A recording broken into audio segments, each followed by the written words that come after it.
제가 오늘 나눌 이 전체 내용을 간단하게 한 장의 그림으로 보자면, 보스턴을 관찰을 하는데 가장 중요한 관찰이 인구 변화가 보스턴에 있었다고 하는 것입니다.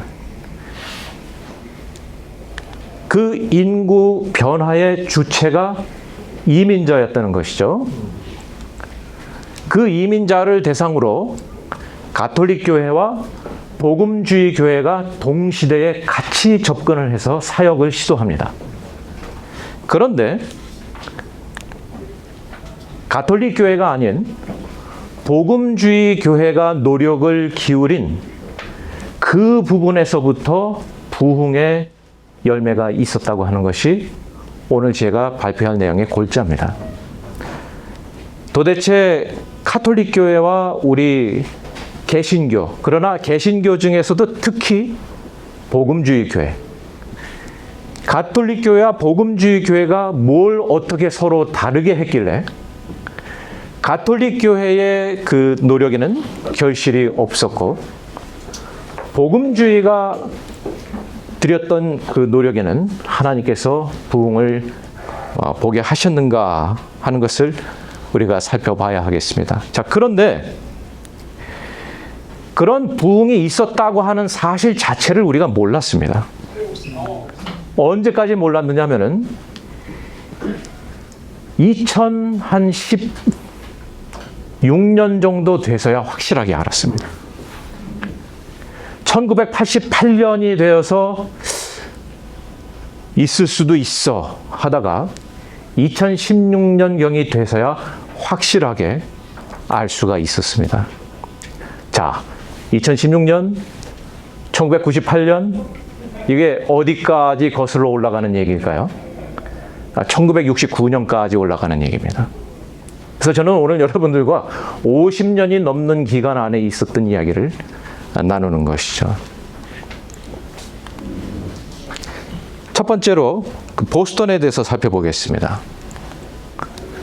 아시다시피 보스턴은 매사추세츠 주의 주도입니다. 파란색으로 지금 여기 표시가 되어 있습니다. 그 위치가. 그래서 바닷가와 이제 접해 있습니다. 그리고 그 보스턴시를 중심으로 해서 주변에 95번 또는 128번 도로라고 하는 그 도로를 따라서 넓게 확장 형성되어 있는 보스턴 광활 지역이 저기 빨간 선으로 표시가 되어 있습니다. 저것을 영어로는 우리가 Greater Boston이라 그럽니다. 그래서 보스턴에서 왔다 그러면은 보스턴 시에서 왔을 수도 있고 이 Greater Boston에서 왔을 수도 있습니다. 그렇게 봤을 때 이제 저는 보스턴에서 온 사람입니다. 그래서 그 Greater Boston 안에는 하버드 대학과 MIT가 위치해 있는 캠브리지 시도 그 안에 들어가 있습니다. 또 제가 살고 있는 월댐이라는 시도 그 안에 들어가 있습니다.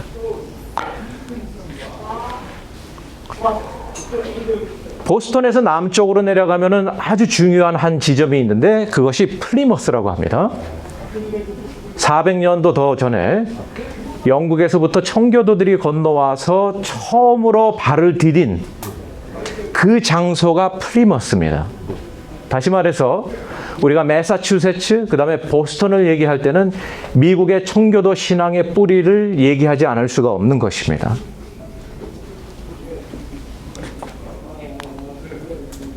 그러한 보스턴은 오늘날 그 보스턴 시가 어떤 곳입니까? 하고 우리가 질문을 한다면 다음 네 가지로 얘기를 할 수 있다고 최근에 보스턴 시에서 이제 발표를 했습니다. 오랜 기간 동안 보스턴을 조사하고 연구하고 그 결과를 다음과 같이 네 가지로 정리를 해서 발표를 했습니다. 보스턴은 현재 인구 증가 추세를 보이는 도시다. 두 번째로 다문화 도시다. 다인종 도시다. 이렇게 볼 수 있죠. 그 다음에 교육열이 다른 지역에 비해서 굉장히 높은 그러한 도시다. 또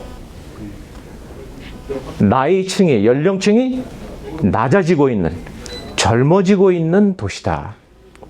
이 네 가지가 다 우리가 기대하지 못했던 부분들이었었습니다. 그런데 실제로 관찰을 해보니까 이렇더라는 것이죠. 자, 여기서 저는 먼저 중요한 한 가지 발제를 던지고자 합니다. 여러분들은 여러분이 살고 계시는 그 지역에 대해서 얼마만큼 정확하게 알고 계세요?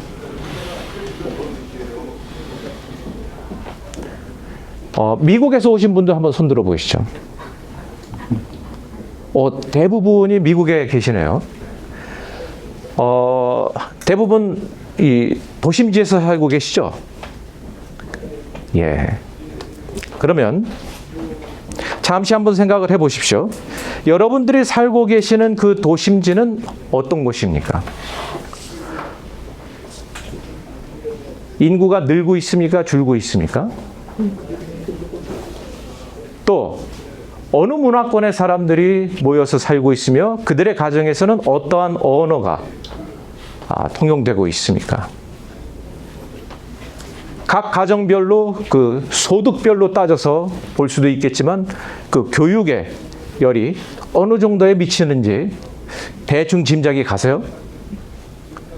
살고 계시는 그 도시의 평균 연령층은 어느 정도로 잡힐까요? 지금 현재. 여기서 우리가 한 가지를 더 넓힌다면 어떤 교회들이 여러분들 지역에 있습니까? 그 교회들 가운데 어떤 교회를 제일 잘 아십니까? 당연히 한인교회를 제일 잘 아실 것 같습니다. 그 교회를 제외하고 또 한인교회를 제외하고 다른 민족 교회들 가운데 잘 알고 계시는 교회가 혹시 있으세요? 그 교회는 지금 무슨 언어로 예배를 드리고 있습니까? 영어인 분들, 영어라고 생각하시는 분들 손 들어보세요. 영어 이외에 다른 언어로 예배를 드리고 있다. 그 교회가. 많은 손이 올라가고 있습니다.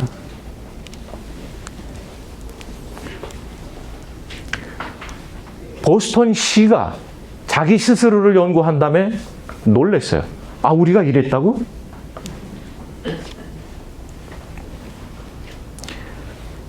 앞에서 열거한 모든 네 가지의 변화가 결과적으로는 인구의 변화의 결과입니다.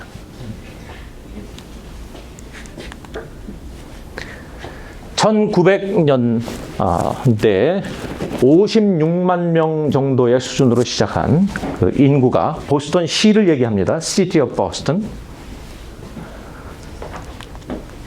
1950년대에 가서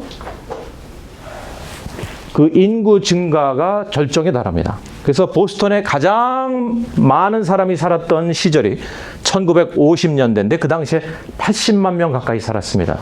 그런데 이것은 56만에서 80만 명까지 자연적으로 인구가 증가한 것이 아니라 보스턴 시가 이 바다를 메꿔가지고 이 산림 지역을 넓혀가면서 확장하면서 그러면서 새로운 이주자들을 영입함으로써 늘어났던 인구입니다.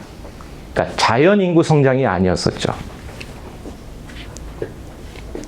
자, 그런데 그랬던 인구가 1980년에 이르자 56만 3천 명 정도로 뚝 떨어집니다.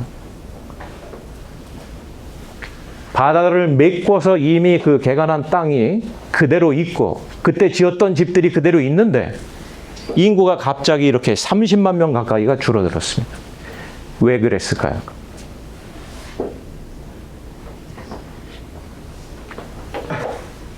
사람들이 빠져나간 겁니다. 더 이상 보스턴에 살고자 하지 않았던 것이죠.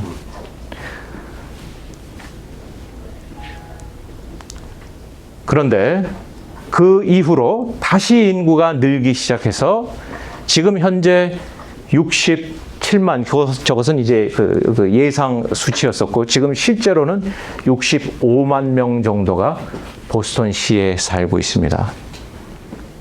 자, 그러면 이 인구는 또 어떻게 다시 증가했을까요? 보스턴 시가 더 이 토지를 넓혔을까요? 아닙니다. 그대로 그 영역을 그대로 유지하고 있는데 인구가 늘고 있습니다. 출산율이 높아졌을까요? 아닙니다. 오히려 낮아지고 있습니다. 그렇죠. 누군가가 새로이 보스턴에 들어와서 살기 시작한 것이죠. 보스턴시 안에 있는 그 지역별로 쭉 따져서 보니까 확실하게 인구가 주는 지역이 있는가 하면 상상조차 할 수 없을 정도로 많이 인구가 늘어나고 있는 지역이 있습니다.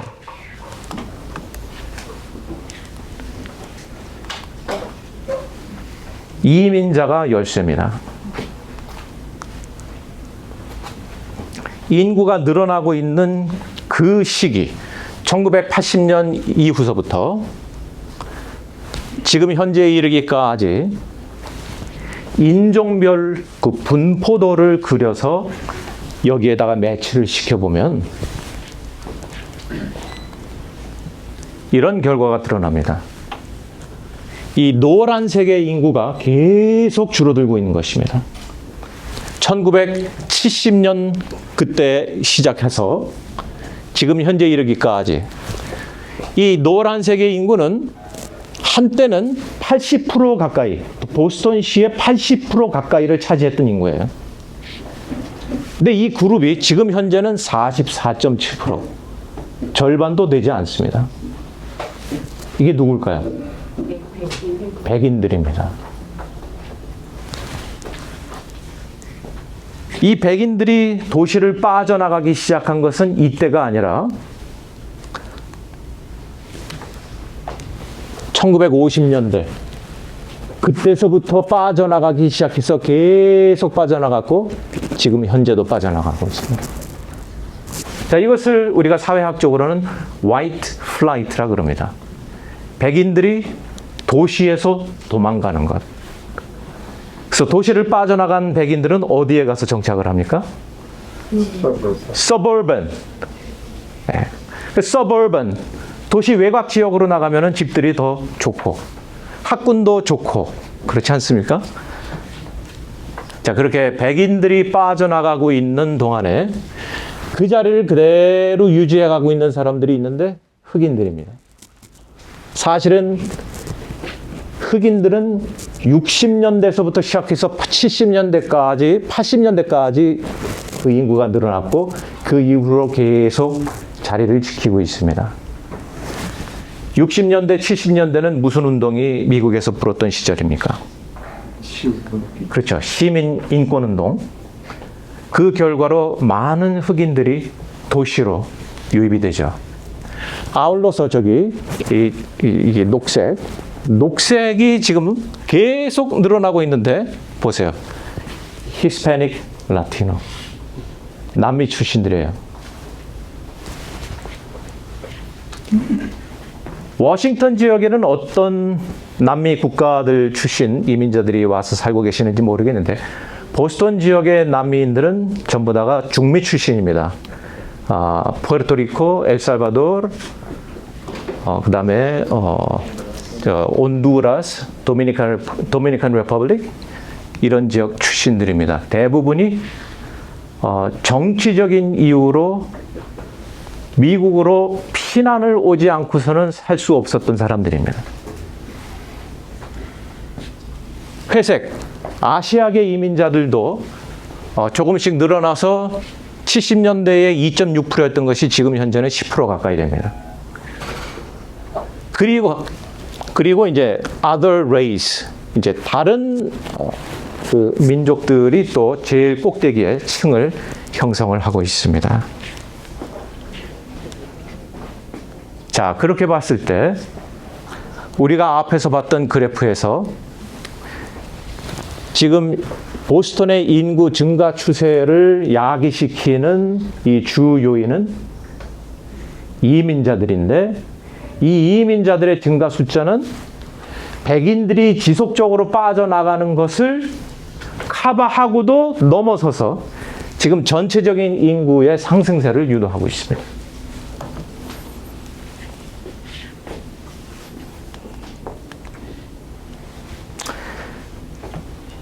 저 이민자들을 두고 카톨릭 교회가 나섰습니다. 무언가는 해야 되겠다 하는 생각이죠. 왜 가톨릭 교회가 앞장섰을까요? 1808년에 보스턴 대교구가 세워집니다. 제일 처음 보셨던 지도에서 이 보스턴을 중심으로 한 매사추세츠주는 어떤 신앙적 뿌리를 가진 것이라고 제가 설명을 드렸었죠? 청교. 그렇죠. 청교도 신앙의 뿌리를 미국 이 대륙에서 제일 먼저 가진 곳이 보스턴 인근 지역이에요. 그런데 이 청교도 또 개신교 이렇게 이어지는 것이 아니라 가톨릭이 앞장을 섭니다. 1808년에 가톨릭 보스턴 대교구가 세워진 다음서부터 시작해서 아일랜드, 이태리, 독일에서부터 엄청나게 많은 가톨릭 이민자들이 보스턴 지역으로 들어옵니다. 그렇게 되면서 그때 이후로 매사추세츠주는 미국 전체에서 가톨릭 세력이 가장 강한 주로 부상하게 됩니다. 그래서 존 F 케네디가 대통령이었던 시절, 그 60년대에 가톨릭 추기경은 매사추세츠주의 주지사보다도 그 세도가 컸다고 그렇게 공공연하게 얘기를 하던 시절입니다. 그런 가운데에서 이제 이민자들이 들어오는 것입니다. 아시다시피 1965년도에 새로운 이민법이 통과되고 그것이 68년 그 다음에 69년도서부터 시행되기 시작해서 그 전까지는 구라파 출신의 이민자들을 선호했던 그 이민법이 바뀌어서 이제는 그것과 상관없이 쿠오테아제가 풀리면서 아무 나라에서나 이민을 올 수 있게끔 길이 열리게 되는데 그때 제일 먼저 문을 두드리고 이 보스턴 지역에 들어오기 시작한 이민자가 바로 이 라티노들이었었던 것이죠. 그래서 보스턴 지역을 이제 종교적인 입지에서 장악을 하고 있었던 가톨릭 교회가 그들을 위해서 우리가 앞장서서 복음화 사역을 펼치자는 그러한 계획을 세웁니다. 자, 보시다시피 매사추세츠주의 지도가 있고 저 핑크색으로 색칠을 한 그 지역 전체가 가톨릭의 대교구로 설정이 되어 있는 지역입니다. 개신교가 발을 디딜 틈이 없는 지역입니다. 자, 그런데 그렇게 가톨릭이 69년 이후로 50년 가까이 많은 공을 들인 결과가 뭐냐면 가톨릭 전체 교회의 23%가 문을 닫았습니다. 자, 여러분 다른 때보다 더 많은 공을 들여서 열심히 사역을 했더니 교회의 23%가 문을 닫게 됐더라. 자, 이걸 우리가 어떻게 설명해야 하겠습니까?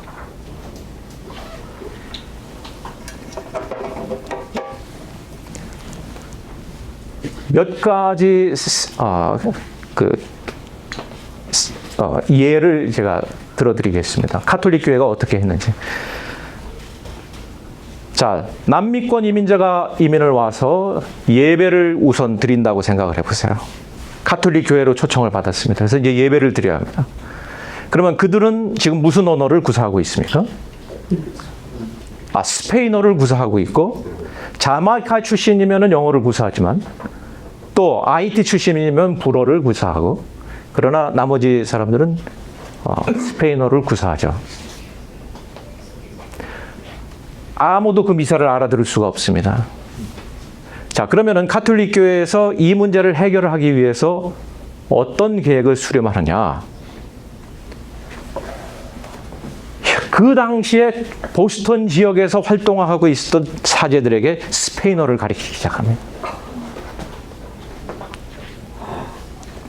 그렇게 해서 그들이 열심히 공부를 해서 부지런히 익히는 스페인어로 최선을 다해서 이 라티노들에게 미사를 집례하고 그 다음에 성경을 가르치게 됩니다.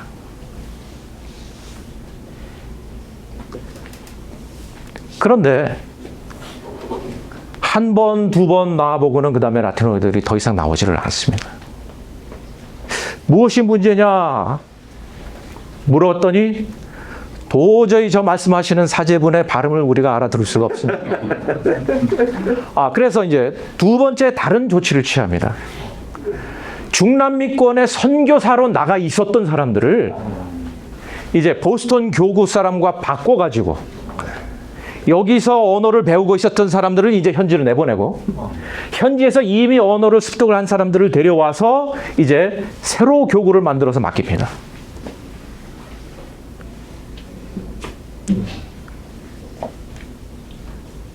몇 명이나 그렇게 그 경로를 통해서 들어와서 사역을 하기 시작했을까요?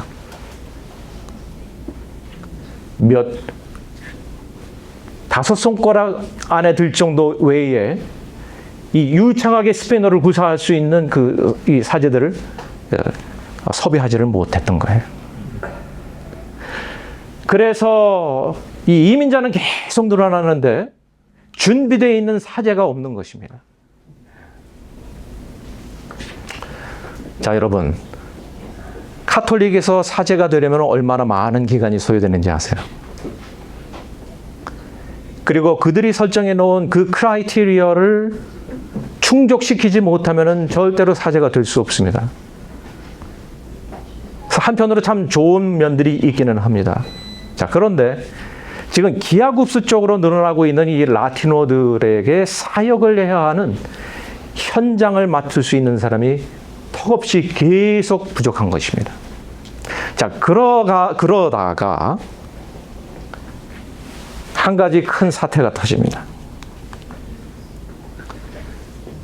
2002년도에 보스턴의 이제 그 일간지 기자가 폭로를 한 사건인데, 그때서부터 조사되기 시작해서 들춰봤더니 1970년대서부터 시작해가지고 카톨릭 사제들이, 보스턴의 카톨릭 사제들이 수많은 그 altar boys,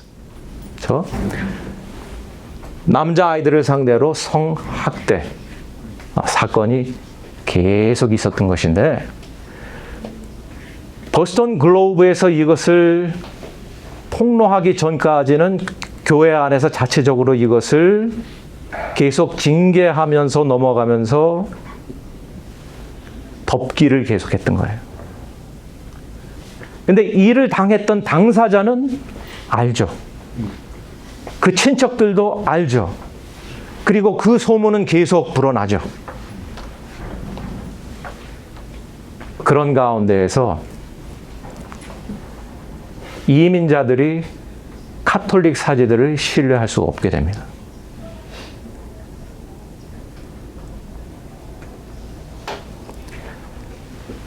나중에 가서 아예 남미 출신의 사제들을 데려다가 이제 여러 위치에 배치를 하지만 이미 늦었습니다.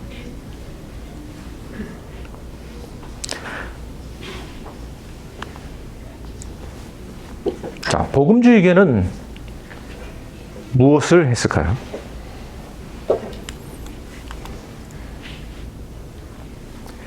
일단 우리가 여기서 언급해야 할 것은 1960년대에 미국의 이 신학의 흐름의 큰 하나의 중요한 이제 시기가 있습니다. 복음주의와 근본주의가 구분이 되지 않던 가운데에서 복음주의와 근본주의를 나누고자 하는 움직임이 생겨나고, 그것을 신복음주의, 니오 이반젤리컬리즘이라 그렇게 부르게 되고, 그 신복음주의, 빌리 그레함 이런 분들이 거기에 다 속하는 분들입니다. 이런 분들이 신복음주의를 표방하면서 그 신학에 맞춰 교회들을 몇 개 중요한 도시들에 세우고, 거기에 맞춰서 신학교를 또 세우고 하는 이런 움직임이 이제 있습니다. 보스턴에서 가장 대표적인 그 신복음주의의 노선을 따르기 시작한 교회가 바로 이제 파크 스트리트 처치라 하겠습니다. 이 교회가 중심이 되어서 빌리 그레이엄 집회를 보스턴에서 열기도 했었습니다. 이러한 신복음주의 교회들이 두 가지 특징이 있는데 이제 백인 교회들입니다. 첫 번째는 뭐냐면은 모든 면에서 성경적이어야 한다고 하는 그 첫 번째 중요한 것이 있고, 두 번째 절대적으로 선교해야 한다는 것이었습니다. 빌리 그레이엄 하면은 우리 두말할 거 없죠. 절대적으로 말씀 중심, 절대적으로 선교해야 한다 하는 그러한 입장인데, 이민자들이 몰려 들어오는 것을 보고 나니까 자기 교회들을 개방을 했습니다. 그래서 와서 예배를 드리게끔 했어요. 또 그들이 나중에 독립을 해서 나가고자 하면은 법률 이 자문까지 붙여가지고서는 그들이 독립할 수 있도록 돕고, 또 건물을 구입하고 하는 이런 모든 절차들을 돕는 교회들이 계속 늘어났어요. 이 복음주의 교회들입니다. 또 그러다가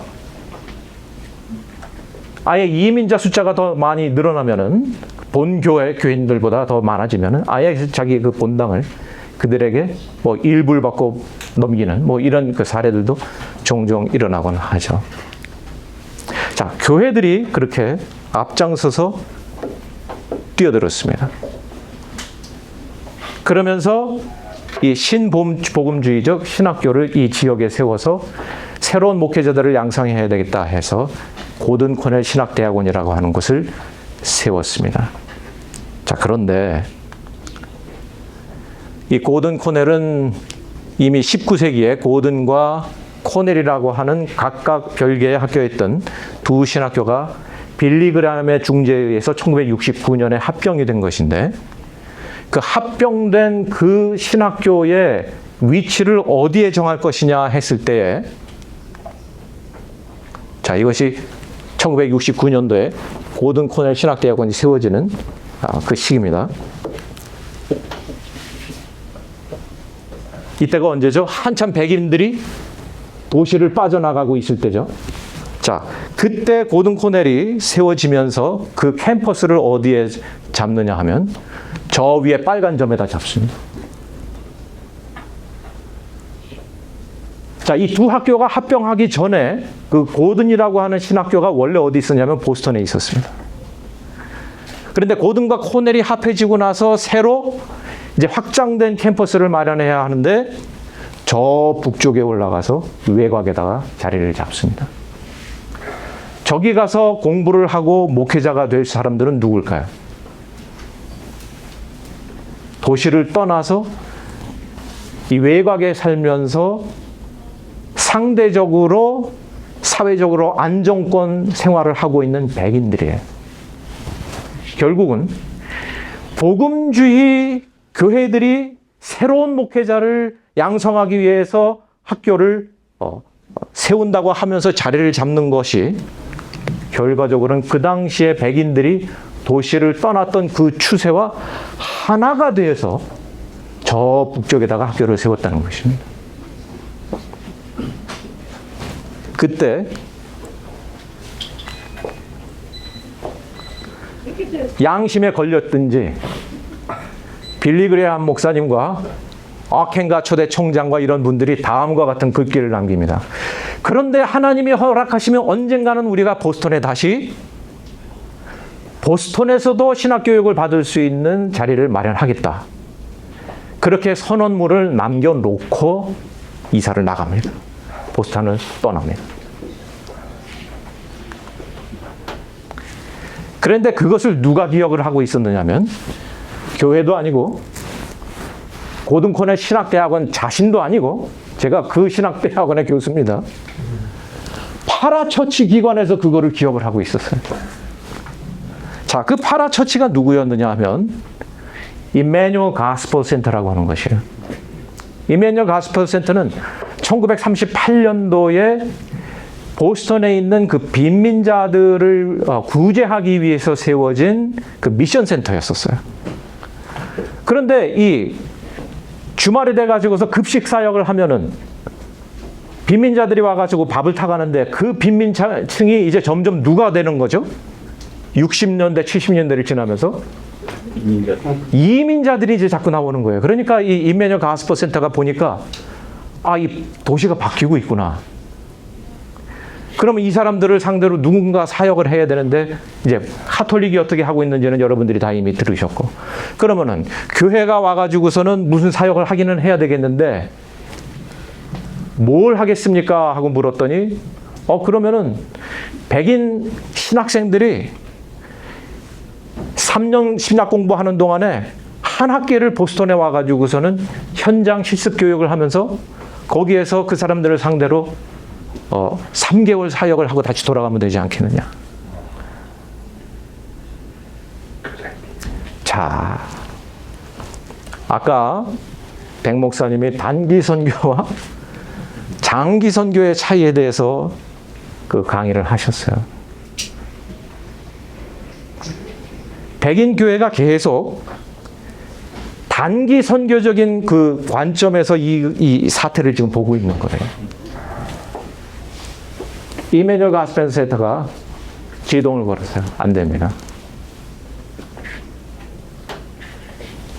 도시에서 섬기고자 한다면 도시에 와서 도시 사람이 되어야 합니다. 그래서 파라처치의 목소리 때문에 고든 코넬 보스턴 캠퍼스를 1976년에 세웁니다. 자, 그런데 여러분 보세요. 그렇게 세우고 난 다음에 지금 어떤 일이 보스턴에 일어났습니까? 인구가 늘어나기 시작합니다. 아무도 이것을 기획하고 계획한 것이 아닙니다.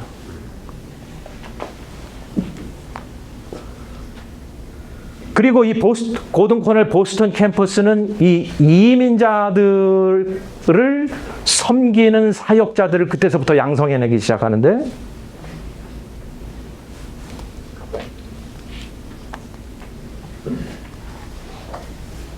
전부 다 보스턴에 살고 있는 사역자들, 그들을 교육을 시키면서, 제가 이제 학장으로 있었던 당시에 이제 이 그래프입니다.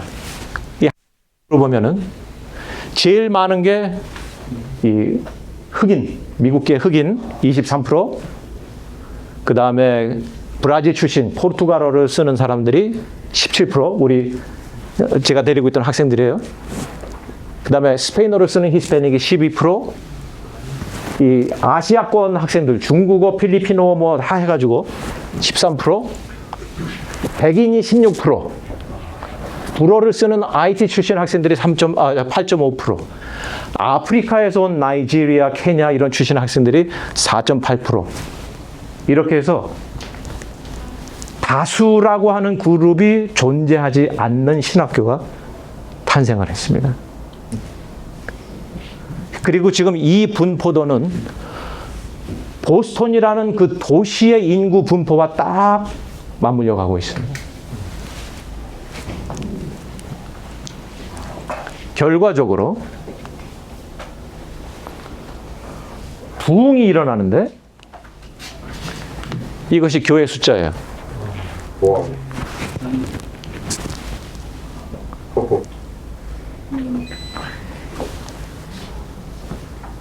이 시절에 지금 그래프가 계속 평행선을 그리죠. 교회 숫자가. 이 시절에 추락하는 한 그 교회가 있어요. 이게 백인 교회. 급강화를 합니다. 그것을 다 커버하고 이렇게 급성장하게끔 만드는 요인이 바로 뭐냐면 이민교회들이에요. 근데 이 이민교회를 누가 목회를 합니까? 그렇죠. 고든 코넬 보스턴에서 교육을 받은 이민자 목회자들이 저 성도 관리를 하고 있어요. 자, 이것이 차이예요. 여러분, 카톨릭 교회 아까 제가 설명드렸던 내용과 비교를 해보세요. 카톨릭 교회는 무엇을 하고자 했습니까? 내가 그들을 관리하고 섬기고자 한 것입니다. 그런데 이 복음주의 교회들은, 보스턴의 복음주의 교회들은, 이 니오 이반제리컬 신복음주의 교회들은 무엇을 했습니까? 그들로 하여금 그들 스스로를 목양할 수 있게끔 지도자들을 그들 안에서 세워준 거예요. 이것이 차이입니다.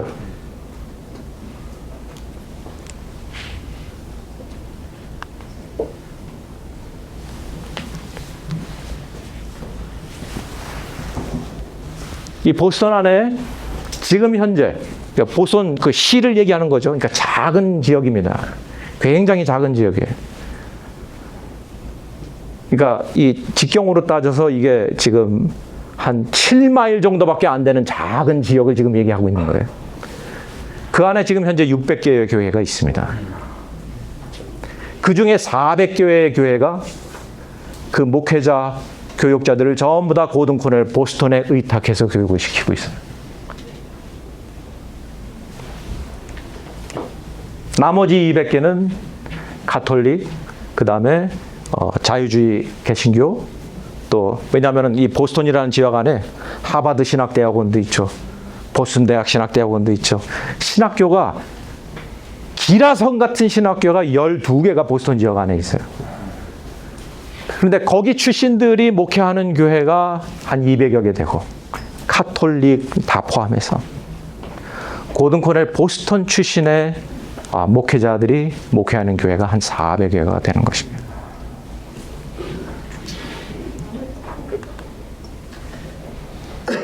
그래서 데이먼이라고 하는 분이 그렇게 얘기를 했습니다. 오늘날 보스턴시의 기독교 교회 공동체는 성장하는 연합, 증가하는 기도, 성숙한 교회 지도, 강력하고 훈련된 지도력이 특징이다.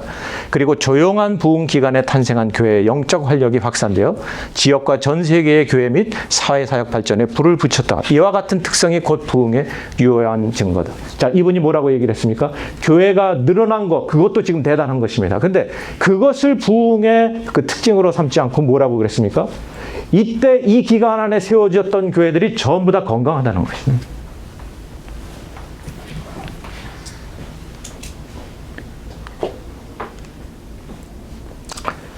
한두 가지만 언급을 하고 이제 맺고자 합니다.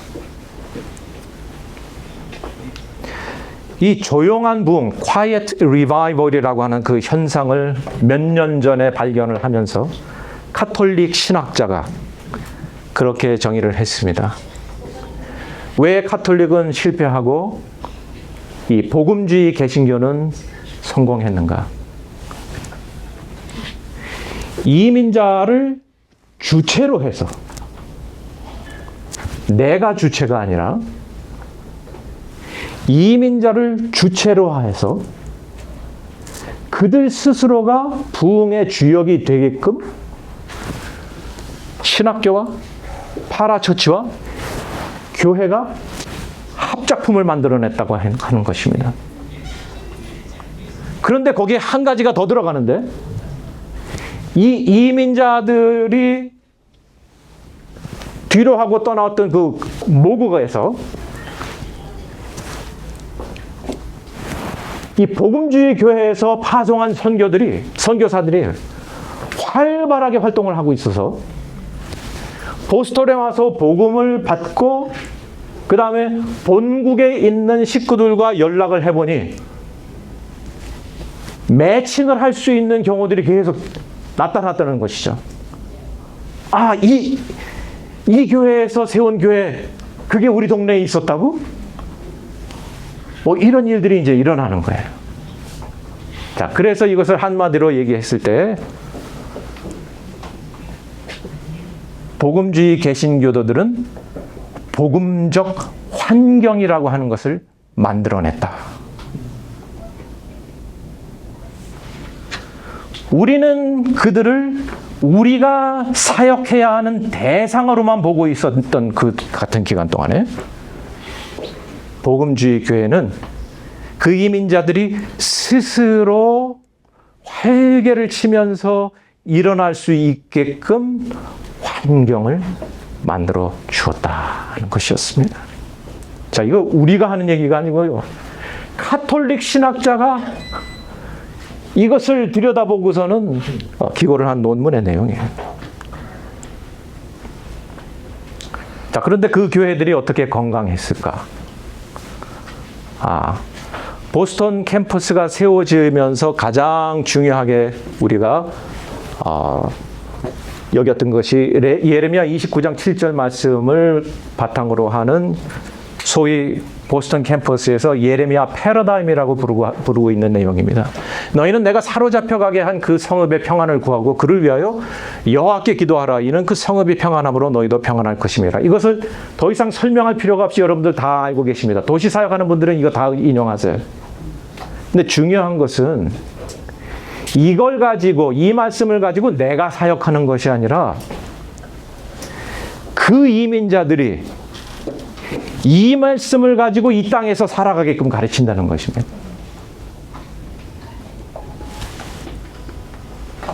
그러니까 라티노들이 보스턴을 위해서 기도하고 보스턴의 평안을 구하는 라티노들을 만들어낸 거예요.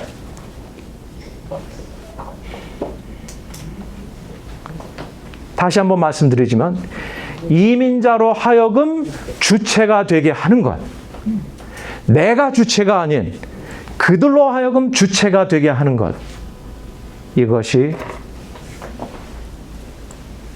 이 부흥을, 조용한 부흥을 가져온 근본적인 이유였었습니다. 그런데 이것이 왜 조용한 부흥일까요? 왜 아무도 이것을 알아채지 못했을까요? 모든 대도시의 기독교 통계는 누가 만들어냅니까? 백인 기관들에서 다 집계를 합니다. 이런 이민교회들이 그 통계에 들지를 못했던 거예요. 이 고등코넬 신학교가, 저희 보스턴 캠퍼스가 학생들을 풀어서 69년도서부터 시작해가지고서는 주기적으로 계속 이것을 리서치를 이메뉴얼 가스펠 센터와 함께 하다가 보니까 영어 구사력이 떨어지니까 그런 서베이 할 때 들지도 못하고 있는 이런 이민교회들을 다 집계를 해서 보니까 백인들의 눈에는 보이지 않았고 그들의 귀에 들리지도 않았던 부흥이 그 땅에서는 정작 일어나고 있었다는 것이죠. 네.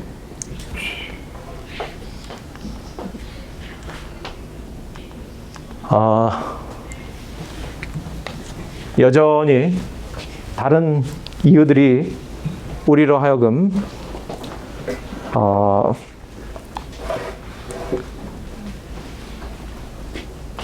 이민자들의 삶이 얼마나 상대적으로 열악한가 하는 것을 보게끔 합니다.